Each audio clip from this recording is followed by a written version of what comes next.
Halo teman-teman sekalian, kali ini saya akan membuat penjelasan bagaimana cara membuat record layar ya, yang mungkin durasinya cukup panjang ya, namun kita menginginkan agar ukuran filenya kecil ya.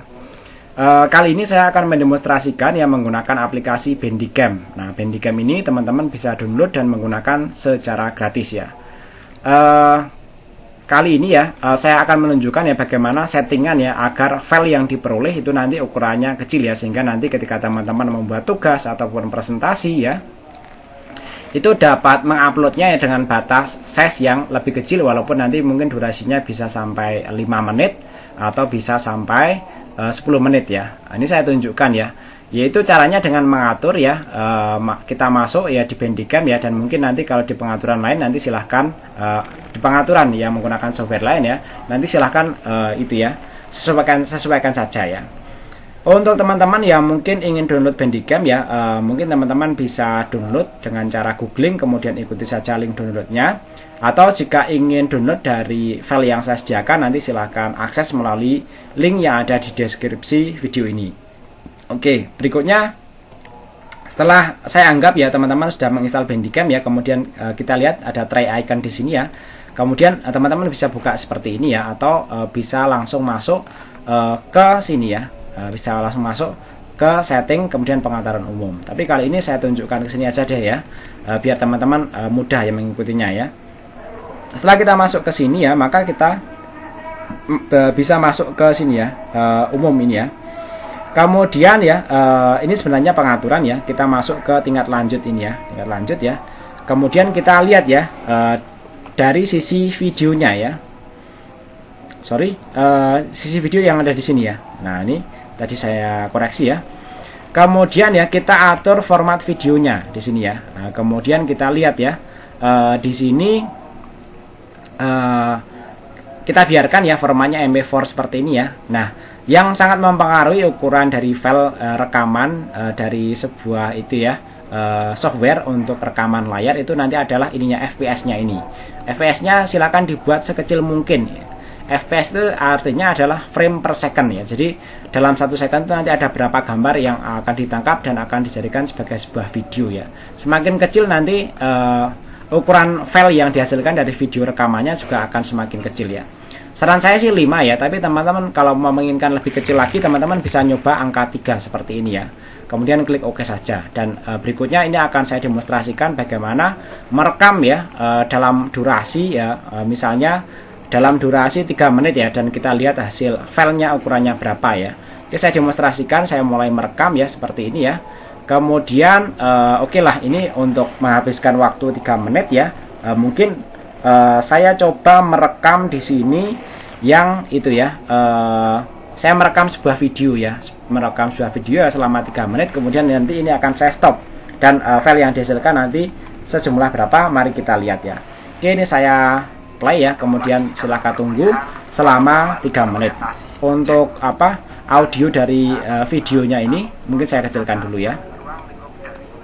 Oke, saya tunggu ini menjadi sekitar 3 menit ya. Setelah itu kita stop dan kita lihat hasil file rekamannya ukurannya seberapa, nanti akan saya perlihatkan.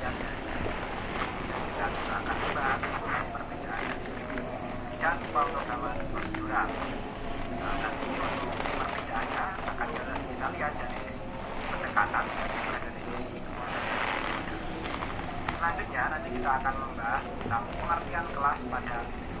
Ini adalah konsep-konsep besar yang semestinya dipahami oleh teman-teman sekalian. Kemudian berikutnya nanti kita masuk ke pengertian objek pada video ya. Dan antara objek dan kelas ini nanti ada konsep yang menghubungkannya dan nanti yang kita sebut sebagai instansiasi. Selanjutnya nanti kita akan membahas tentang hubungan antara kelas dan objeknya. Inilah yang nanti kita sebut sebagai instansiasi. Pembelajaran kemudian kita lanjutkan dengan pengertian dari enkapsulasi pada video, yang konsep yang berbeda ya. Dan ini seringkali diunggulkan ya dalam konsep video. Kemudian pembelajaran kita lanjutkan dengan pengertian pewarisan dengan video pada video. Jadi nanti ada hubungannya ya dengan pengertian dari ini ya, organisasi kode pada video ya. Selanjutnya ini yang unik dalam video dibandingkan bahasa pemrograman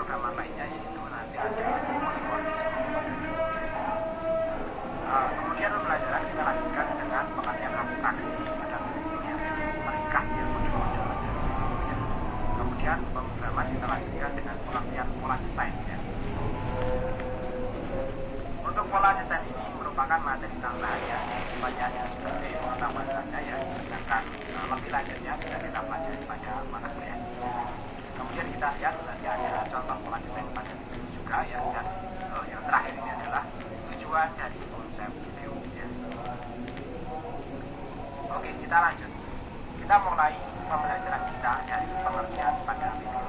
Oke, mari kita lihat dulu pengertian secara ilmiahnya ya. PBO ini adalah singkatan dari pemrograman. Baik, untuk durasinya rekamannya ini sudah hampir 3 menit ya, sehingga video ini mungkin saya matikan dulu ya. Setelah nanti sudah tepat 3 menit ini akan saya stop ya. Oke, saya stop ya, sehingga nanti rekamannya akan kita lihat ya. Dan mungkin sebagai catatan tambahan ya teman-teman, kalau mengatur seperti ini ya, FPS-nya dikecilkan, tapi tetap biar kualitas dari videonya tetap bagus ya. Kualitasnya ini dimaksimalkan. Ini adalah istilahnya pikselnya dari gambar yang ditangkap itu nanti sejumlah berapa, ini dimaksimalkan. Tapi kalau frame rate ya, kalau semacam tutorial yang gerakannya tidak terlalu cepat, itu FPS-nya silahkan dikecilkan ya, kecuali teman-teman nanti yang mau membuat aplikasi ya. Tapi kalau video-video rekaman kayak presentasi, kemudian demonstrasi program, itu tidak perlu FPS yang tinggi. Yang kita perlukan di sini adalah kualitas ini yang tinggi ya. Oke, setelah ini kita lihat ya hasil rekamannya ya. Di sini kalau kita lihat ya hasil rekaman yang baru saja kita buat ya. Oke, ini saya klik OK dulu ya.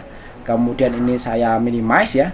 Nah, hasil rekaman yang kita buat itu sekitar 3 menit ya, dan file yang terbentuk hanya sekitar 5 MB.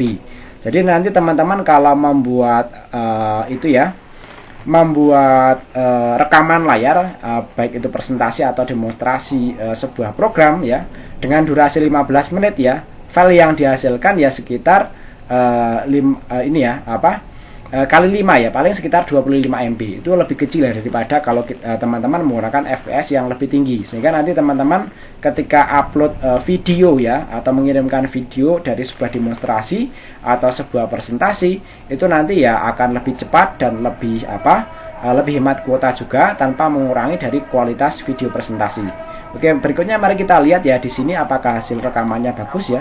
Nah, ini yang tadi baru saya merekam ya. Jadi ini pun masih terbaca dengan baik ya, dan tulisan-tulisan dalam videonya juga terbaca dengan baik ya. Nah, ini tadi rekamannya 3 menit ya. Kemudian kalau kita lihat ya di sini, bahwa kan dia merekam video pun ya, video yang direkam juga masih terlihat dengan baik ya, dan tulisan-tulisan di sini juga masih terlihat dengan baik ya. Demikian untuk panduan kali ini, mudah-mudahan dipahami dan bermanfaat.